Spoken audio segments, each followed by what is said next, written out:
Hi guys, magandang araw. Ito nga palang video yung i-share ko sa inyo ay nung nakaraan pa. Ngayon ko na nga lang na-edit dahil nga busy sa work. Bumili nga ako ng 2 kilong tahong. Ito nga yung maliliit. 50 pesos nga lang ang kilo niyan kaya 2 kilo ang aking binili.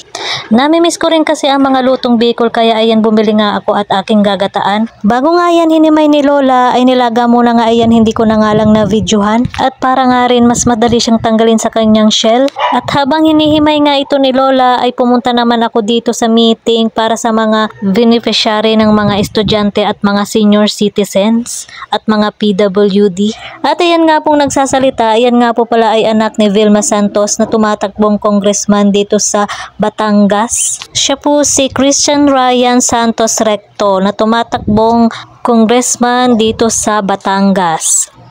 At ayan naman pong pangalawang nagsasalita ay asawa ni Alex Gonzaga na si Mikey Morada na kasalukuyang konsehal ng Bayan ng Lipa na tumatakbo ngayon ng Vice Mayor ng Lipa.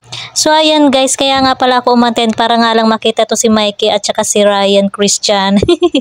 Charot lang. Pagkatapos nga guys ng meeting, ayan at nagpa-picture nga ako kay Mikey Morada. Meron nga rin akong picture kay Ryan kaso nga lang ay hindi pala na-save.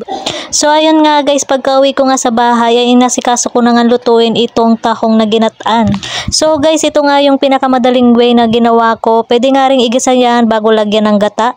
Nilagay ko na nga dyan ang gata at saka nilagyan ko na nga rin pampalasang sangkap tulad ng sibuyas, bawang at syempre luya para nga matanggal yung lansa ng ating tahong. Haluin nga lang natin yan at hintayin natin kumulo tulad nga nito. Pasensya na nga pala kayo at medyo malabo ang aking video at hindi ko nga mabuksan itong flashlight ng aking cellphone kasi nga mainit na.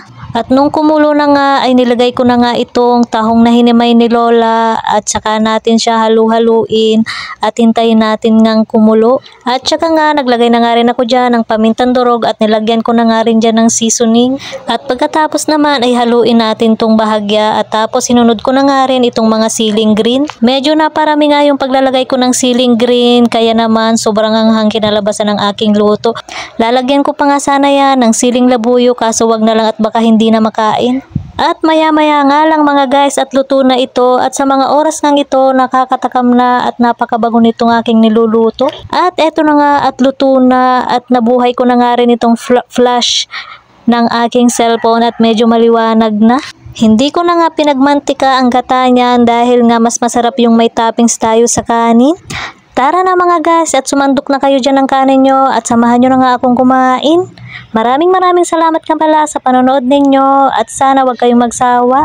Hanggang dito na lang. Bye!